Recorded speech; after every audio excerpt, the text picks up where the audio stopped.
વૃષાલી છે અને હું હાલરિયા પ્રાથમિક શાળામાં સામાજિક વિજ્ઞાનની શિક્ષક છું.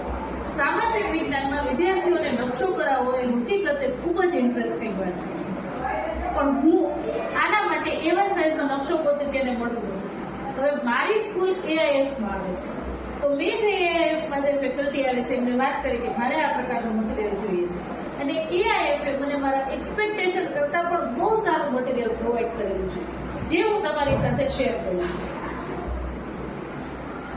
જે આ પ્રકારનો નકશો છે, ઊંધો છે, આપણે જતો કરી નાખીએ.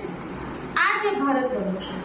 હવે આનું ફેક્ટ એ છે કે આમાં તમે કાંઈ પણ લખો છો તો એને આપણે ભૂસી પણ શકીએ છીએ, કે જે હું તમને એક લાઈવ ડેમો આપું છું. આ નકશા પર લખી પણ શકાય છે અને ભૂસી પણ શકાય છે. નકશામાં ઉગમ દિશા દર્શાવીએ,